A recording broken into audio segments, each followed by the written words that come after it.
গত 2 বছরের তুলনায় দুর্নীতি কমেছে বাংলাদেশে, ধারণা সূচকে দুধাপ উন্নতি করে এবারের অবস্থান 15তম। টিআইবির প্রতিবেদন। শিক্ষকদের নির্দেশেই সহায়ক বই নামে গাইড বুক কিনতে বাধ্য হচ্ছেন অভিভাবকরা। ব্যাহত হচ্ছে সৃজনশীল শিক্ষার আসল উদ্দেশ্য, আইনি কাঠামোয় আনার আশ্বাস শিক্ষামন্ত্রীর। ভ্রাম্যমাণ আদালতের অভিযানের প্রতিবাদে রাজশাহীতে হাসপাতাল ও ক্লিনিকে তালা, বন্ধ রাখা হয়েছে ডায়াগনস্টিক সেন্টারও, দুর্ভোগে রোগীরা। নির্মাণ কাঁচামাল হিসেবে দেশে প্রতি বছর ইটের চাহিদা 1,500 কোটি। অর্থনৈতিক খাত হিসেবে ইট ভাটা ও শ্রমিকদের নেই রাষ্ট্রীয় স্বীকৃতি। এবং ঢাকা আন্তর্জাতিক বাণিজ্য মেলায় বেশিরভাগ বিদেশি প্যাভিলিয়নে দেশীয় পণ্যের ছড়াছড়ি, বেশি দামে কিনে প্রতারিত হচ্ছেন ক্রেতারা।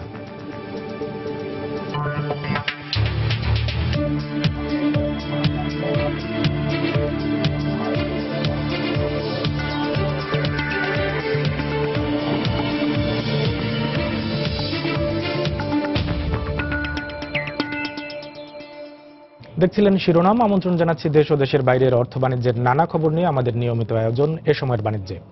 আর আপনাদের সঙ্গে আছি আমি কামরুল হাসান সবুজ। গত 2 বছরের তুলনায় দুর্নীতি কমেছে বাংলাদেশে। দুর্নীতির ধারণা সূচকে দুধাপ উন্নতি করে এবারের অবস্থান 15তম। ট্রান্সপারেন্সি ইন্টারন্যাশনালের এক প্রতিবেদনে তথ্য উঠে আসে। সকালে রাজধানীর ধানমন্ডির মাইডাস সেন্টারে ট্রান্সপারেন্সি ইন্টারন্যাশনাল বাংলাদেশ টিআইবির পক্ষ থেকে এক সংবাদ সম্মেলনের আয়োজন করা হয়। এই সম্মেলনে জানানো হয় বিশ্বের 176টি দেশের মধ্যে বাংলাদেশের অবস্থান এবছর 126তম। গত কয়েক বছর দুর্নীতির ধারণা সূচকে বাংলাদেশ দুর্নীতিপ্রবণ দেশের মধ্যে প্রথম দিকে অবস্থান করে আসছে। টিআইবির এই মূল্যায়ন নিয়ে পক্ষে বিপক্ষে বিভিন্ন সময় নানা সমালোচনা করেছে রাজনৈতিক দলগুলো। সৃজনশীল পদ্ধতি চালুর পরে গাইড বই নামের নোট বই বিলুপ্তি হলেও বাজারে এসেছে নতুন নামের সহায়ক শিক্ষা বই। শিক্ষকদের চাপে বাধ্য হয়ে এসব বই কিনতে হচ্ছে বলে অভিযোগ অভিভাবকদের।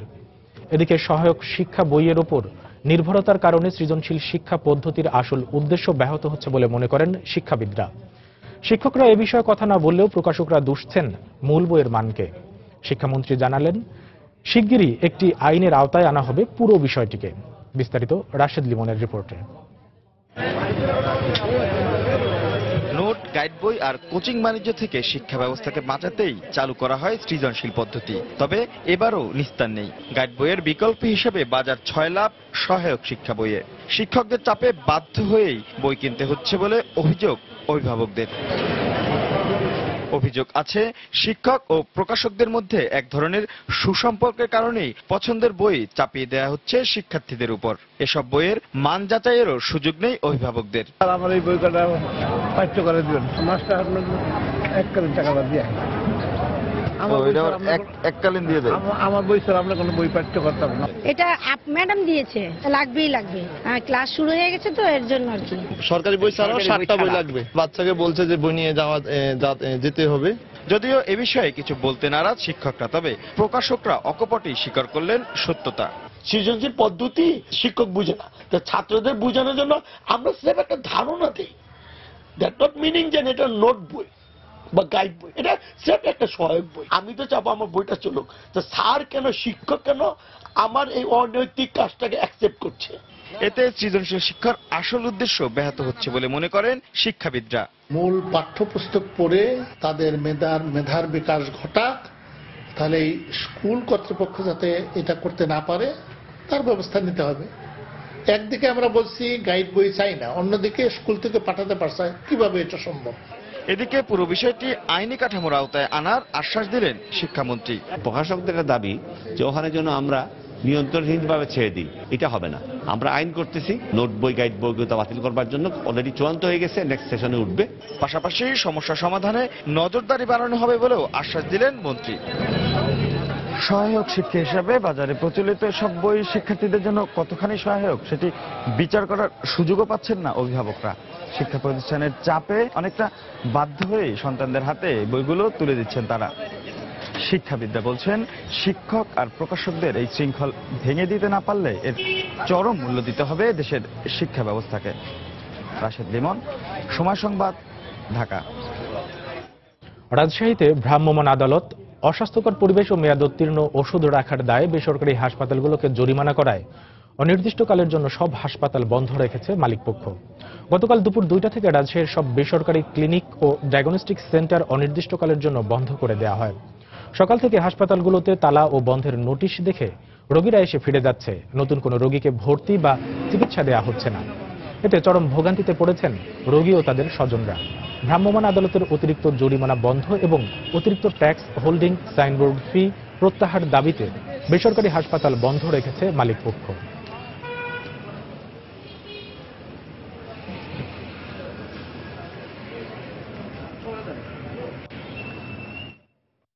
প্রতিনিয়ত বেড়ে চলা বাংলাদেশের অর্থনৈতিক অগ্রগতি বাড়াচ্ছে নির্মাণ কাঁচামালের চাহিদা।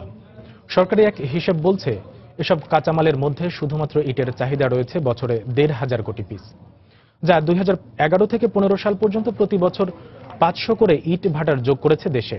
আর এর জন্য প্রয়োজন হয় আনুমানিক 20,000 মানুষের হাড় ভাঙা শ্রমের।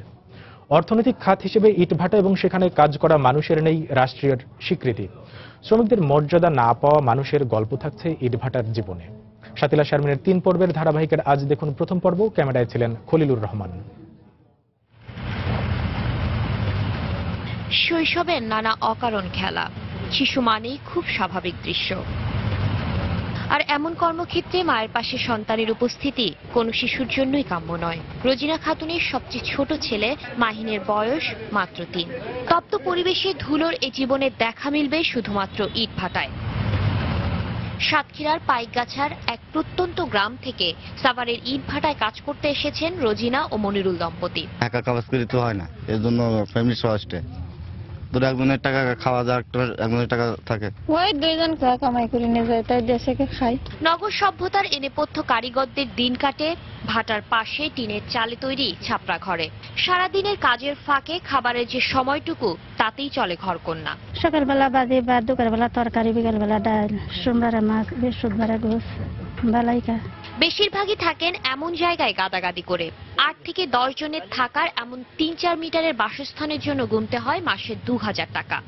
ঘর ভাড়া দিন লাগে, এর বাদে পেটো বাজার বুজার করে খাবার গেলে তো আর তো এইটা ওই হারে না, খুব কষ্ট করে দিন জাঙ্গরে। তো অনেক কাজ কাম কম এবং দেশের ইনকাম কম। ভোর 5টায় উঠি, 6টায় হলো পরে কাজ শেষ করি। এটা একটা কষ্টকর জীবন, ঠিক আছে। এখানে কাজ করতেছি, অথবা রাত হলে একা শুয়ে থাকি, অথবা কেউ নাই। ভোর 4টা থেকেই শুরু হয়ে যায় কর্মযজ্ঞ। এক এক দল শ্রমিক নিয়োগ হন এক এক কাজে। বৈশাখ মাসে আমি দাদন এই লোকজনের দাদন দিয়ে কোম্পানির সাথে হিসাব আমি বসবো, ওদের হিসাব হলো আমার সাথে। যারা মাটি কাটে তাদের বলা হয় মাইটেল। এদের প্রতি 1000 ফুট মাটিতে দেওয়া হয় 1200 থেকে 2000 টাকা। কাঁচা ইট বানানোর জন্য গোড়ারা পান 130 টাকা করে। ইট পোড়ান যারা তারা রেজা, তাদের বেতন হয় প্রতি মাসে। শ্রমিকের অভিজ্ঞতা ভেদে 10 থেকে 20,000 টাকা। প্রতি 1000 পিস ইট সাজিয়ে পান 60 টাকা। দিনমজুর রয়েছেন 300 টাকা করে। এখানে কাজের জন্য আসলে কত সময় থাকতে হয়? 6 মাস। 6 মাসের জীবন, সর্বোচ্চ 6 মাসের সংসার। এই সময়ে আসলে কোনো কিছুই গুছিয়ে ওঠা সম্ভব হয় না, কিন্তু তারপরেও ছোট ছোট জীবন ধারণের জন্য যেসব প্রয়োজন রয়েছে তার সবকিছুই পূরণ করতে হয়। আর সেই পূরণের জন্য আসলে এখানে আলাদা একটি জীবনে অভ্যস্ত হয়ে যেতে হয় এখানকার কর্মীদের। আর এরা এখান থেকে যে জিনিসটি নিয়ে যেতে চান তা হচ্ছে নিশ্চয়তা। এই নিশ্চয়তাটি হচ্ছে আর্থিক, এই নিশ্চয়তাটা হচ্ছে পরবর্তী 1 বছরের জন্য যাতে কোনো রকম সমস্যা তাদেরকে পড়তে না হয়। শাতিলা শারমিন, সময় সংবাদ, ঢাকা। ইটভাটার শ্রমিকের স্বাস্থ্য ঝুঁকি নিয়ে দ্বিতীয় পর্ব থাকবে আগামীকাল। এই মুহূর্তে রাজশাহী নগরীর রয়্যাল ক্লিনিকের সামনে আছেন রিপোর্টার সাইফুর রহমান রকি। সরাসরি চলে যাচ্ছি তার কাছে। রকি, ক্লিনিকগুলোতে বিভিন্ন জরিমানা করা হয়েছে। এই জরিমানা প্রতিবাদেই মূলত গতকাল দুপুর থেকেই এই রাজশাহীর লক্ষ্মীপুর এলাকার যত ডায়াগনস্টিক সেন্টার ও ক্লিনিক রয়েছে সব ক্লিনিকগুলো বন্ধ করে দেওয়া হয়েছে। তো এই ক্লিনিক বন্ধ করে দেওয়ার ফলে দূর দূরান্ত থেকে যেসব রোগীরা এসেছেন তাদের কিন্তু চরম দুর্ভোগের শিকার হতে হচ্ছে। তারা তাদের বিভিন্ন যে পরীক্ষা নিরীক্ষাগুলো সেগুলো করতে পারছেন না, যে কারণে কিন্তু তাদের চিকিৎসা সেবা ব্যাহত হচ্ছে। এছাড়া গতকালকের আগে যারা এই ক্লিনিকগুলোতে রয়েছে, বাকি যারা গতকাল থেকে চিকিৎসা নিতে এসেছেন তারাই মূলত এই দুর্ভোগের শিকার হচ্ছেন। এখনো আমরা আছি নগরের এই লক্ষ্মীপুর এলাকায়। এখানে যতগুলো ক্লিনিক রয়েছে 100-এরও বেশি, প্রায় এই 100 বেশি ক্লিনিকগুলো কিন্তু আমরা দেখেছি যে তালাবদ্ধ অবস্থায় রয়েছে এবং বাইরে কিন্তু বিভিন্ন রোগী ও তাদের স্বজনরা এসে ভিড় করছেন এবং অনেকেই কিন্তু সামনে এসে বসে আছেন। আমাদের এখানে আমরা এটি দেখতে পাচ্ছি। রোগীদের সাথে কথা বলেছি, তাদের স্বজনদের সাথেও কথা বলেছি। তারা যেটি বলছেন যে কারণে হোক এভাবে ক্লিনিকগুলো বন্ধ করে দেওয়ার ফলে তাদের কিন্তু দুর্ভোগের শেষ নেই আর কি, সীমা হচ্ছে না। তো তারা চাচ্ছে যে দ্রুত এই ক্লিনিকগুলো যাতে খুলে দেওয়া হয় এবং রোগীদের চিকিৎসা সেবা যাতে স্বাভাবিক পর্যায়ে থাকে। একটু জানিয়ে রাখি সবুজ যে গতকাল এই রয়্যাল ক্লিনিক ও আমিনা ক্লিনিকের দুইজন ম্যানেজারকে র্যাবের ভ্রাম্যমাণ আদালত তাদেরকে জরিমানার টাকা দিতে না পারার কারণে তাদেরকে আটক করে নিয়ে গেছে। তো এখন পর্যন্ত আমরা যতটুকু জেনেছি যে ক্লিনিক কর্তৃপক্ষ তারা প্রশাসনের সাথে বসবে আজকে বিকেল বেলায় এবং সেখানে যদি তাদের এই দাবি দাওয়াগুলো মেনে নেওয়া হয়, মূলত এই ক্লিনিকগুলোতে ভ্রাম্যমাণ আদালত যাতে হুট করে পরিচালনা করা না হয়, এছাড়াও বেশ কিছু দাবি দাওয়া তাদের আছে। এই দাবিগুলো মেনে নিলেই কেবল তারা এই অনির্দিষ্টকালের ধর্মঘট থেকে সরে দাঁড়াবে বলে এখন পর্যন্ত আমরা জানতে পেরেছি। তো সবুজ, এই ছিল আমার কাছে রাজশাহীর যে ক্লিনিকগুলো বন্ধ রয়েছে তার খবর। দর্শক, রাজশাহী নগরীর যে বেসরকারি ক্লিনিক হাসপাতাল বন্ধ রয়েছে এবং সেখানে আসা রোগীদের অবস্থা সম্পর্কে জানাচ্ছিলেন সহকর্মী সাইফুর রহমান রকি। নামে বিদেশি প্যাভিলিয়ন হলেও ভেতরে দেশীয় প্রতিষ্ঠানের ছড়াছড়ি। তবে বিদেশি পণ্যের নামে দাম হাঁকা হচ্ছে বেশি, আবার এক দেশের নামে প্যাভিলিয়ন হলেও বিক্রি হচ্ছে অন্য দেশের পণ্য। ঢাকা আন্তর্জাতিক বাণিজ্য মেলায় বেশিরভাগ বিদেশি প্যাভিলিয়নে দেখা গেছে এমন চিত্র। ক্রেতাদের অভিযোগ, বিদেশি প্যাভিলিয়নে এসেও প্রতারিত হচ্ছেন তারা। বিস্তারিত জানাচ্ছেন হাজেরা শিউলি। সচরাচর মার্কেটে বিদেশি পণ্য পাওয়া গেলেও একসাথে অনেকগুলো দেশের পণ্য মিলে না। তাই স্বাভাবিকভাবেই ঢাকা আন্তর্জাতিক বাণিজ্য মেলায় ক্রেতা দর্শনার্থীদের বিদেশি প্যাভিলিয়নের প্রতি আলাদা আকর্ষণ থাকে। বাণিজ্য মেলার এবারের আসরে বাংলাদেশ ছাড়া অংশ নিয়েছে 21টি দেশ। এসব দেশের নামে মেলা প্রাঙ্গণে সাজানো হয়েছে 48টি প্যাভিলিয়নও। তবে বিভিন্ন দেশের নামে প্যাভিলিয়ন থাকলেও ভেতরের বেশিরভাগ স্টল দেশীয়। ক্রেতাদের অভিযোগ, অনেক পণ্য বিদেশি বলে বিক্রি করায় বিভ্রান্ত হচ্ছেন তারা। ইরানি প্যাভিলিয়নে যদি বাংলা বা ইন্ডিয়ান জিনিস পাওয়া যায় তাহলে এখানে ইরানি প্যাভিলিয়ন নামটা ব্যবহার করা ঠিক হচ্ছে না। দেশীয় পণ্য বাট কিছু একটা নাম দিয়ে রাখে, দুবাই এই বা এরকম সামথিং কিছু একটা দেয়, নাম আমাদেরকে কনফিউজ করে। কিছু কিছু আছে বিদেশি প্রোডাক্ট আছে, কিন্তু বেশিরভাগই মনে হচ্ছে যে দেশি প্রোডাক্ট। মেলার বিদেশি জোনে থাইল্যান্ডের নামে বরাদ্দ দেয়া দৃষ্টিনন্দন এই প্যাভিলিয়নের ভেতরে দেখা গেছে অর্ধেক স্টলই দেশীয় ব্যাগ, জুতা সহ বিভিন্ন পণ্যের। একই চিত্র অধিকাংশ বিদেশি প্যাভিলিয়নের। অভিযোগ স্বীকার করে স্টলের প্রতিনিধিরা জানান, কর্তৃপক্ষের কাছে আবেদন করে তারা স্টল পেয়েছেন। আমরা আবেদন করেছি, আমরা যেখানে পেয়েছি ওনারা যেখানে আমাদের স্টলের ব্যবস্থা করে দিয়েছে আমরা সেখানেই ঢুকেছি। বাইরে স্টল পাওয়া যায় নাই কোথাও, সেই কারণে বাধ্য হয়েছে নিতে। এখানে মনে করেন দেশে প্রোডাক্টও আছে, আবার বাইরে থেকে ইম্পোর্ট করা কিছু প্রোডাক্টও আছে। এসব প্যাভিলিয়নে বিদেশি পণ্যের নামে দাম বেশি রাখায় প্রতারিত হচ্ছেন ক্রেতারা। সবকিছু স্বচ্ছ হওয়া উচিত, কারণ দেশি পণ্য বিদেশি বলে বিক্রি করলে কাস্টমার তো অবশ্যই ঠকবে। বলতেছে it comes from south Africa, another one comes from Sri Lanka, but প্রাইসটা হচ্ছে এই তুলনায় অনেক বেশি। বিদেশি প্যাভিলিয়নগুলোতে দেখা যাচ্ছে যে বিদেশি প্রোডাক্ট থাকলেও ওটার মান তেমন ভালো না। দর্শনার্থীদের মতে ক্রেতারা যেন না ঠকে সেদিকেও কর্তৃপক্ষের নজর দেওয়া উচিত। হাজেরা শিউলি, সময় সংবাদ, ঢাকা। রাজধানীর শেরেবাংলা নগরে আয়োজিত মাসব্যাপী ঢাকা আন্তর্জাতিক বাণিজ্য মেলার 25তম দিন আজ। এই মুহূর্তে মেলা প্রাঙ্গণে আছেন সহকর্মী শুভ খান। সরাসরি চলে যাচ্ছি তার কাছে। শুভ, কামরুল, আজকে বাণিজ্য মেলার 25তম দিন চলছে, আর মাত্র আজকের দিন সহ কিন্তু 6-7 দিন সময় রয়েছে। সে কারণে কিন্তু বাণিজ্য মেলায় কিন্তু ক্রেতা দর্শনার্থীদের ভিড় কিন্তু আগের চেয়ে অনেক বেড়েছে। যদিও এখন সকালে শুরু, ক্রেতা দর্শনার্থীরা সবেমাত্র আসতে শুরু করেছেন। তবে এখানকার বিক্রেতারা বলছেন যে বিকেলের দিকে, বিশেষ করে সন্ধ্যার পর যখন অফিস ছুটি হয় তখন কিন্তু ক্রেতা দর্শনার্থীদের সংখ্যা বেড়ে যায়। এখন আপনি দর্শক দেখতে পাচ্ছেন যে বেশ কিছু ক্রেতা দর্শনার্থী তারা কিন্তু বাণিজ্য মেলায় আসছেন এবং স্টলগুলো কিন্তু তারা ঘুরে ঘুরে দেখছেন এবং তাদের পছন্দ হলে কিন্তু পণ্যটি কিনে নিচ্ছেন। যদিও বাণিজ্য মেলা ক্রেতা দর্শনার্থী এবং বিক্রেতাদের মধ্যে একটি সেতুবন্ধন হিসেবে কাজ করে, পাশাপাশি তুলনামূলকভাবে ছোট্ট একটি পরিসরের মধ্যে কিন্তু ক্রেতা দর্শনার্থীরা তাদের যে নিত্য প্রয়োজনীয় যে পণ্য সামগ্রী সেগুলো পান। সে কারণেই কিন্তু ক্রেতা দর্শনার্থীদের বাণিজ্য মেলার প্রতি আলাদা একটা আগ্রহ থাকে এবং তারা খুব স্বল্প মূল্যে তাদের পণ্যগুলো পণ্যগুলো কিনতে পারেন। এছাড়া বিক্রেতা প্রতিষ্ঠানগুলো কিন্তু তাদের বিক্রি বাড়ানোর উদ্দেশ্যে কিন্তু বিভিন্ন ধরনের পণ্যে ছাড় দিয়ে থাকেন, পাশাপাশি বিভিন্ন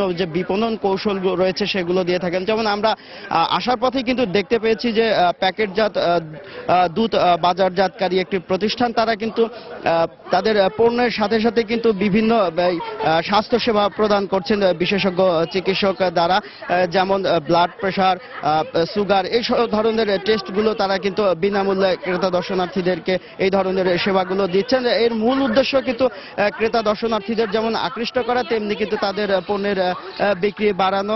দর্শক, আপনারা দেখতে পাচ্ছেন যে আমরা একটি স্টলে রয়েছে যেখানে বিভিন্ন ধরনের যে অলংকার রয়েছে সেগুলো, পাশাপাশি মহিলাদের যে ব্যবহৃত ব্যাগ রয়েছে সেই দোকানগুলো দেখতে পাচ্ছেন, এবং এখানে দু একজন ক্রেতা দর্শনার্থীও আসছেন। তবে বিক্রেতারা বলছেন যে সময়ের সাথে সাথে কিন্তু ক্রেতা দর্শনার্থীদের উপস্থিতি বাড়বে, যদিও সকালের দিকে শুরুটা ক্রেতা দর্শনার্থীদের উপস্থিতি কিছুটা কম রয়েছে। এছাড়া যেহেতু এখন দেশের বিভিন্ন স্থানে শৈত্যপ্রবাহ রয়েছে, পাশাপাশি শীত রয়েছে, সে কারণে কিন্তু বাণিজ্য মেলার শেষ দিকে এসে কিন্তু ব্লেজারের দোকানগুলোতে ক্রেতা দর্শনার্থীদের ভিড় থাকে।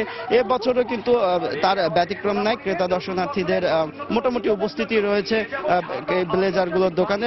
এই ক্রেতা দর্শনার্থীদের টার্গেট করে কিন্তু বিক্রি বাড়াতে বিক্রেতারাও কিন্তু বিভিন্ন ধরনের ছাড় দিচ্ছেন। যেমনটা নর্মাল সময়ে বিক্রেতারা জানিয়েছেন যে নর্মাল সময়ে তারা যে ব্লেজারটি প্রায় 2000 টাকায় বিক্রি করছেন, সেটি কিন্তু তারা বাণিজ্য মেলা উপলক্ষে 1500 টাকা বা 1000-1200 টাকা এরকম কিন্তু ছাড়ে কিন্তু ক্রেতা দর্শনার্থীদেরকে কেনার সুযোগ করে দিচ্ছেন। তো বলা যায় যে সাশ্রয়ী মূল্যে এবং খুব সহজে নিজেদের পছন্দের যে প্রোডাক্টগুলো রয়েছে সেগুলো কেনার একটি সুযোগ করে দিচ্ছে এই বাণিজ্য মেলা। বিক্রেতারা আশা করছেন সময়ের সাথে সাথে তাদের ক্রেতা দর্শনার্থীদের সাথে সাথে তাদের বিক্রিও বাড়বে। কামরুল। দর্শক, ঢাকা আন্তর্জাতিক বাণিজ্য মেলা থেকে আমাদের সাথে যোগ দিয়েছিলেন সহকর্মী শুভ খান। ব্যবসায়ীদের শীর্ষ সংগঠন এফবিসিসিআই নির্বাচনে সরাসরি ভোট প্রদানের সুযোগ পুনর্বহালের দাবি জানিয়েছেন সংগঠনটির বিভিন্ন অ্যাসোসিয়েশনের প্রতিনিধিরা। গতকাল রাজধানীর বেইলি রোডে লেডিস ক্লাবে আয়োজিত এক মতবিনিময় সভায় এ দাবি জানান তারা। এ সময় 1 দশকের বেশি সময় ধরে আন্দোলন করেও নেতৃত্ব নির্বাচনে ভোট প্রয়োগের অধিকার পুনঃপ্রতিষ্ঠা করতে না পারায় হতাশা প্রকাশ করেন বক্তারা। মত বিনিময় সভায় এফবিসিসিআইয়ের বর্তমান প্রথম সহ-সভাপতি শফিউল ইসলাম মহিউদ্দিন সহ সংগঠনটির সাবেক সহ-সভাপতিরা উপস্থিত ছিলেন। একটি পয়েন্ট নিয়ে বারবার আমরা আন্দোলন করেছি, এফডিসিতে ঘেরাও করেছি, এফডিসির সাথে মত বিনিময় করেছি। ভ্যাট তৃণমূল পর্যায় থেকে নেতৃত্ব না করার কারণেই ভ্যাটের সমস্যার সমাধান হয় নাই। সরাসরি ভোটে হইলে তার একটা কমেন্ট থাকে যে আমি আগামী নির্বাচনে আপনারা যদি ভোট দেন তাহলে আমি আপনাদের এই করবো সেই করবো। এখন তো তাদের বলতে হয় না, তাদের তো আমাদের ভোট নাই। আপনারা যদি এই সংস্কার এটা চান, আপনারা এই নমিনেটের থেকে পদত্যাগ করে এসে তারপরে সবার সামনে এসে বলেন যে আমরা সংস্কার নির্বাচন, তাছাড়া এটা হবে না। জ্বালানি তেল আমদানি ও মূল্য নির্ধারণের নীতিকৌশল পরিবর্তনের এখনই সবচেয়ে উপযুক্ত সময়। গতকাল রাজধানীর বনানীতে পলিসি রিসার্চ ইনস্টিটিউটের কার্যালয়ে আয়োজিত জ্বালানি তেলে ভর্তুকি ও এর বাজার বিষয়ক এক সেমিনারে এমন মত তুলে ধরেন অর্থনীতিবিদরা। বর্তমানে আন্তর্জাতিক বাজারে জ্বালানি তেলের দাম কমে যাওয়ায় নীতিকৌশল পরিবর্তনের ক্ষেত্রে তেমন কোনো বড় বাধার মুখেও পড়তে হবে না বলে যুক্তি তুলে ধরেন তারা। বরং পরবর্তীতে বিশ্ববাজারে জ্বালানি তেলের দাম বাড়লে তা সহজে সমন্বয় করে লাভবান হওয়ার সুযোগ তৈরি হবে বলেও মনে করেন তারা। আলোচনায় জ্বালানি তেল আমদানির ক্ষেত্রে ভর্তুকি না রাখার পক্ষেও মত দেন অর্থনীতিবিদরা। সেমিনারে অর্থ প্রতিমন্ত্রী আব্দুল মান্নান অর্থনীতিবিদদের সঙ্গে একমত পোষণ করে বলেন, নতুন নীতিকৌশল প্রণয়ন করা ও এর সুফল পেতে স্বচ্ছতা নিশ্চিতে সব পক্ষকে একসাথে কাজ করতে হবে। সময় এখন বাংলাদেশের মোটামুটি গুড ফিলিং, যে ফিল গুড ফিলিং যে এটা কিছু ভালো হচ্ছে। সুতরাং যদি কোনো বোল্ড স্টেপ নিতে হয় আমি আপনাদের সঙ্গে একমত, এখনের সময়, এবং এটাকে করা যাবে উইদাউট বিং অ্যাডভেঞ্চারিস্ট। আমরা এটা সুন্দরভাবে সুতরাং আমাদের যেটুকু রোল করার আছে আমাদের উইদিন আওয়ার সিস্টেম। সরকারের দাবি মেনে নেওয়ার আশ্বাসে দেশের দক্ষিণ পশ্চিমাঞ্চলের 21 জেলার পরিবহন ধর্মঘট প্রত্যাহার করেছে পরিবহন মালিক শ্রমিক ঐক্য পরিষদ। এ সময় নৌপরিবহন মন্ত্রী শাহজাহান খান বলেন, ফেরিঘাটে চাঁদাবাজি ও অবৈধ টোল আদায়কারীদের বিরুদ্ধে ব্যবস্থা নেওয়া, হাইওয়েতে ট্রাক টার্মিনাল নির্মাণ সহ পরিবহন নেতাদের বেশিরভাগ সিদ্ধান্তের সাথে একমত হয়েছে সরকার এবং পর্যায়ক্রমে তা বাস্তবায়ন করা হবে। পণ্যবাহী যানবাহনের অতিরিক্ত বাম্পার অপসারণ, দেশের সকল ফেরিঘাটে চাঁদাবাজি ও অনিয়ম বন্ধ এবং টোল আদায়ের নামে হয়রানি বন্ধে সোমবার থেকে দেশের দক্ষিণাঞ্চলের 21 জেলায় পণ্যবাহী পরিবহন ধর্মঘটের ডাক দেয় পরিবহন মালিক শ্রমিক ঐক্য পরিষদ। এর ফলে পণ্য পরিবহনের ক্ষেত্রে সারা দেশে দেখা দেয় নানা অব্যবস্থাপনা। এই পরিপ্রেক্ষিতে ধর্মঘটের দ্বিতীয় দিনে মঙ্গলবার সচিবালয়ে স্বরাষ্ট্রমন্ত্রী ও নৌমন্ত্রীর সঙ্গে বৈঠকে বসেন আন্দোলনকারীরা। এক পর্যায়ে বৈঠক থেকে বেরিয়ে স্বরাষ্ট্রমন্ত্রী সাংবাদিকদের জানান, পণ্য পরিবহনের সময় চাঁদাবাজির অভিযোগ পাওয়া গেলে দায়ীদের বিরুদ্ধে শাস্তিমূলক ব্যবস্থা নেওয়া হবে। চাঁদাবাজির প্রশ্নটা বাস্তবতার ক্ষেত্রে যায় অনেক সময় দেখি আমরা এগুলোর হেড এন্ড টেল খুঁজে পাই না। চাঁদাবাজি যেখান থেকে হয় সেখানে সুনির্দিষ্টভাবে আমাদেরকে বলতে হবে, আমরা সেটা দেখবো, আমরা নিশ্চয়ই বন্ধ করব।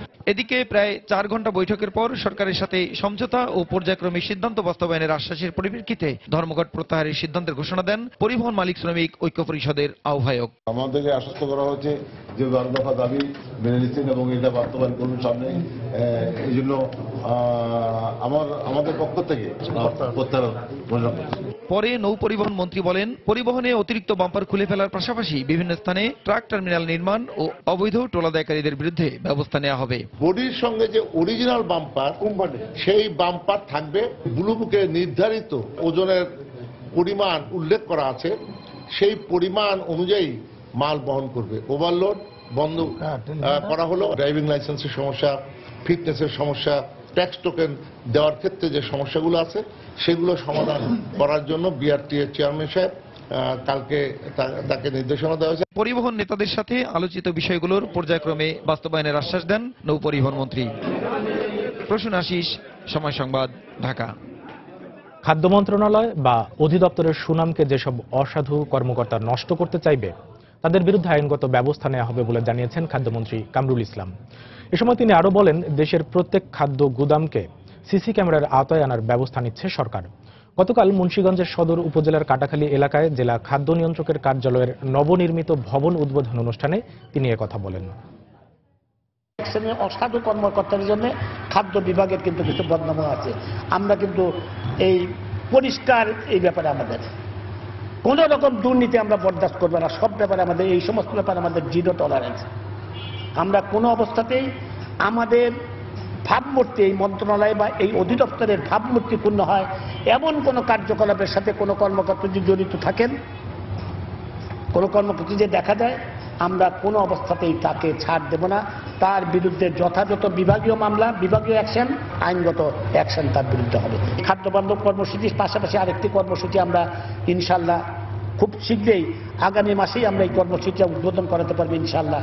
ভূমিকম্পের সময়, বন্যার সময় এবং ডিজাস্টারের সময়, যে ঘূর্ণিঝড়ের সময় তারা যাতে 70 কেজি করে চাল রাখতে পারে, 5 লক্ষ পরিবারকে আমরা নামমাত্র মূল্যে আমরা সরবরাহ করব। চলতি বছর 5 থেকে 7 লাখ কর্মী মালয়েশিয়ায় পাঠানো সম্ভব বলে জানিয়েছেন পররাষ্ট্র প্রতিমন্ত্রী শাহরিয়ার আলম। গতকাল ঢাকা বিশ্ববিদ্যালয়ের নবাব নওয়াব আলী চৌধুরী সিনেট ভবনে সাংবাদিকদের তিনি একথা জানান। মালয়েশিয়া থেকে চাহিদাপত্র চলে এসেছে, যে কোনো সময়ই কর্মী পাঠানো শুরু করা হবে বলেও জানান প্রতিমন্ত্রী।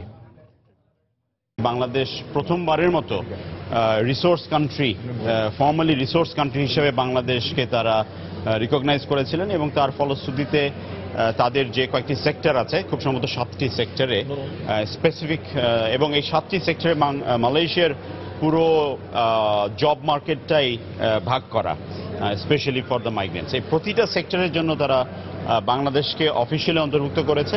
এটা চালু হয়ে গেলে সম্ভাবনা, অপরচুনিটি, এই 2017 সালে 5 থেকে 7 লক্ষ বাঙালি মালয়েশিয়া যেতে পারবে। নতুন আরও 11টি পণ্য পরিবহনে পাটের মোড়ক ব্যবহার বাধ্যতামূলক করা হয়েছে। গতকাল গণমাধ্যমকে খবর জানিয়েছে বস্ত্র ও পাট মন্ত্রণালয়।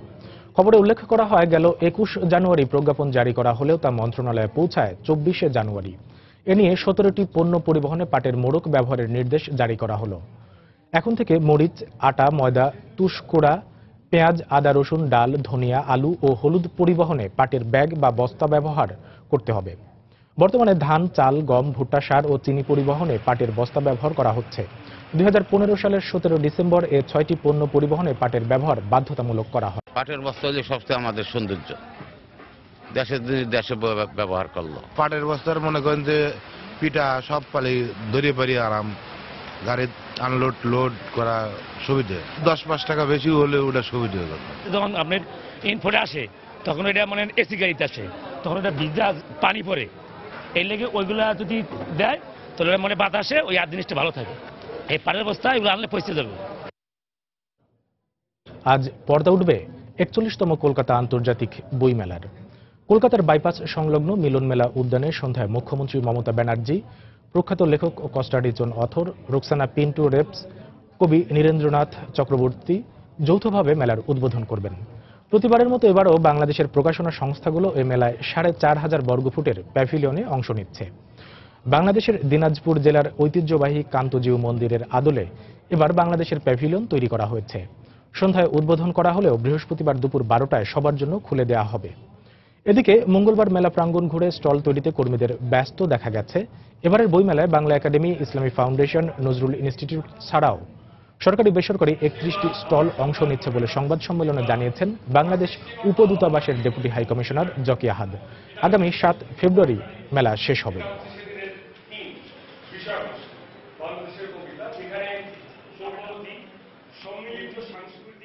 বাংলাদেশেরও অনেক লোক, অনেক পাঠক, অনেক লেখক লেখিকা তারা কিন্তু বসে থাকেন কবে এই বইমেলাটা হবে। এটা দুই দেশের সম্পর্ক দিনকে দিন যতটুকু বেড়েছে তার থেকে আমার মনে হয় দ্বিগুণ বা 3 গুণ মাত্রায় বেড়ে যাবে আগামীতে। আগামী 26 জানুয়ারি থেকে রাজধানীর বঙ্গবন্ধু আন্তর্জাতিক সম্মেলন কেন্দ্রে শুরু হচ্ছে 3 দিনব্যাপী এডাটা স্মার্টফোন ও ট্যাব এক্সপো 2017। গতকাল রাজধানীর একটি হোটেলে সংবাদ সম্মেলনে এ তথ্য জানানো হয়। এ সময় দেশের বাজারের শীর্ষস্থানীয় মোবাইল সেট নির্মাতা প্রতিষ্ঠানের ঊর্ধ্বতন কর্মকর্তারা উপস্থিত ছিলেন। তারা জানান, মেলায় সর্বাধুনিক প্রযুক্তির মোবাইলের হ্যান্ডসেট ও ট্যাব বিশেষ ছাড়ে বিক্রি হবে। প্রতিদিন সকাল 10টা থেকে রাত 8টা পর্যন্ত চলবে মেলা। মেলায় প্রবেশ মূল্য রাখা হবে 20 টাকা। দেশের বাইরের অর্থ বাণিজ্যের খবর। দেশের উৎপাদন খাত চাঙ্গা করে আমদানি নির্ভরতা কমিয়ে আনতে বিভিন্ন কোম্পানির উপর থেকে করের বোঝা কমানোর পাশাপাশি নিয়ম নীতি 75% পর্যন্ত শিথিল করার পরিকল্পনা করেছেন নতুন মার্কিন প্রেসিডেন্ট ডোনাল্ড ট্রাম্প। যুক্তরাষ্ট্রের বৃহত্তম ব্যবসা প্রতিষ্ঠানের প্রধান নির্বাহীদের সাথে বৈঠক শেষে একথা জানান তিনি। বর্তমানে যুক্তরাষ্ট্রের ব্যবসায়িক কার্যক্রম পরিচালনার ক্ষেত্রে নিয়ম নীতি কঠোর হওয়ায় তা শিথিলের পাশাপাশি ক্ষুদ্র ও মাঝারি কোম্পানির জন্য করের পরিমাণ 15 থেকে 20% নামিয়ে আনার পরিকল্পনার কথা জানান তিনি। এই পরিকল্পনাকে স্বাগত জানিয়ে সন্তোষ প্রকাশ করেছেন মার্কিন ব্যবসায়ীরা।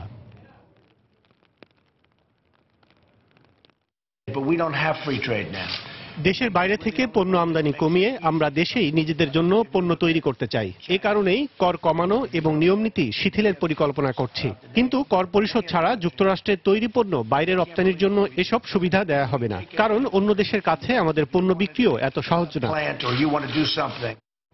সামরিক খাতে অতিরিক্ত অর্থ ব্যয়ের কারণেই যুক্তরাষ্ট্রের অর্থনীতিতে ধীর গতি দেখা দিয়েছে বলে মন্তব্য করেছেন চীনা অনলাইন জায়ান্ট আলিবাবার প্রতিষ্ঠাতা জ্যাক মা।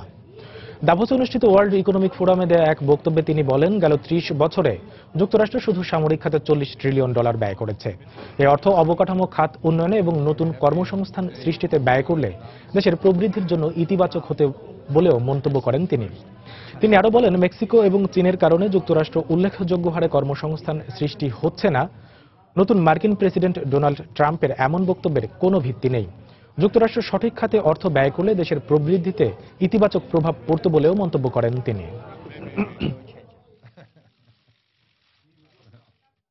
2016 সালে চীনের প্রবৃদ্ধি হয়েছে 6.7%। 2015 সালে প্রবৃদ্ধির পরিমাণ ছিল 6.9%। দেশটির প্রবৃদ্ধির এই হার 1990 সালের পর সর্বনিম্ন।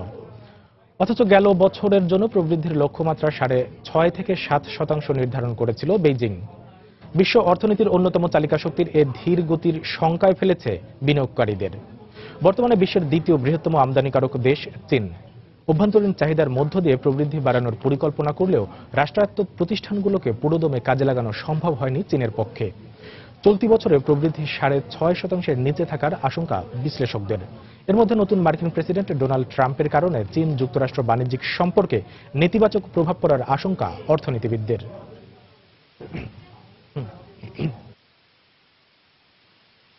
এবার জানিয়ে দেব ঢাকা স্টক এক্সচেঞ্জের লেনদেনের পরিস্থিতির খবর। চলে যাচ্ছে ডিএসসির অফিসিয়াল ওয়েবসাইটে।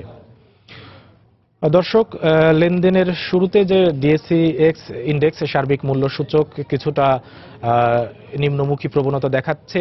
এখন পর্যন্ত 4.51 পয়েন্ট কমে ডিএসসি সার্বিক মূল্য সূচক এক্স দাঁড়িয়েছে 5,703 পয়েন্টে এবং সরিয়া ভিত্তিক সূচক ডিএসসি এস ইন্ডেক্স কিছুটা ঊর্ধ্বমুখী প্রবণতার মধ্যেই রয়েছে। 3.35 পয়েন্ট বেড়ে এখন অবস্থান করছে 1,305 পয়েন্টে এবং ডিএসসির যে বাছাই সূচক ডিএস 30 ইন্ডেক্স কিছুটা ঊর্ধ্বমুখী প্রবণতার মধ্যে রয়েছে। 4.74 পয়েন্ট বেড়ে এখন অবস্থান করছে 2,045 পয়েন্টে। এখন পর্যন্ত টাকার অঙ্কে লেনদেন হয়েছে 124 কোটি টাকার শেয়ার এবং এই পর্যন্ত লেনদেনকৃত শেয়ারের মধ্যে দাম বেড়েছে 134টি শেয়ারের, দাম কমেছে 74টি শেয়ারের এবং অপরিবর্তিত আছে 31টি শেয়ারের। দর্শক, আমরা এখন জানিয়ে দেব ডিএসসি এর টপ 20 শেয়ারের অবস্থা। ডিএসসি টপ 20 শেয়ারের তালিকার প্রথমেই রয়েছে ইসলামী ব্যাংক লিমিটেড। এই মুহূর্তে শেয়ারটি লেনদেন হচ্ছে 45 টাকা 70 পয়সা। সর্বোচ্চ দর উঠেছিল 48 টাকা এবং সর্বনিম্ন 45 টাকা 40 পয়সাতেও বিক্রি হচ্ছে এবং গতকাল এই শেয়ারের সর্বশেষ লেনদেন মূল্য ছিল 46 টাকা 90 পয়সা। তালিকার দ্বিতীয়তে আছে বেক্সিমকো। বেক্সিমকোর এই মুহূর্তে প্রতিটি শেয়ার লেনদেন হচ্ছে 35 টাকা 40 পয়সা। সর্বোচ্চ দর উঠেছিল 35 টাকা 40 পয়সা এবং সর্বনিম্ন দর ছিল আজকে 34 টাকা 50 পয়সা এবং সর্বনিম্ন অর্থাৎ গতকাল সর্বশেষ দর ছিল 34 টাকা 60 পয়সা। তালিকার তৃতীয়তে আছে কেয়া কসমেটিক্স লিমিটেড। এই কোম্পানির প্রতিটি শেয়ার এই মুহূর্তে লেনদেন হচ্ছে 15 টাকা 50 পয়সা। সর্বোচ্চ দর উঠেছিল 15 টাকা 60 পয়সা এবং সর্বনিম্ন দর আজকে লেনদেন হয়েছে 15 টাকাতে এবং সর্বশেষ গতকাল লেনদেন মূল্য ছিল 14 টাকা 90 পয়সা। দর্শক, ডিএসসির এ পর্যন্তই। আবারও জানিয়ে দিচ্ছি এ সময়ের বাণিজ্যের শিরোনাম। দুর্নীতির ধারণা সূচকে দুধাপ উন্নতি করে বাংলাদেশের অবস্থান 15তম, টিআইবির প্রতিবেদন। শিক্ষকদের নির্দেশেই সহায়ক বই নামে গাইড বুক কিনতে বাধ্য হচ্ছেন অভিভাবকরা, ব্যাহত হচ্ছে সৃজনশীল শিক্ষার আসল উদ্দেশ্য, আইনি কাঠামোয় আনার আশ্বাস শিক্ষামন্ত্রীর। ভ্রাম্যমাণ আদালতের অভিযানের প্রতিবাদে রাজশাহীতে হাসপাতাল ও ক্লিনিকে তালা, বন্ধ রয়েছে ডায়াগনস্টিক সেন্টারও, দুর্ভোগে রোগীরা। নির্মাণ কাঁচামাল হিসেবে দেশে প্রতি বছর ইটের চাহিদা 1,500 কোটি, অর্থনৈতিক খাত হিসেবে ইট ভাটা ও শ্রমিকদের নেই রাষ্ট্রীয় স্বীকৃতি।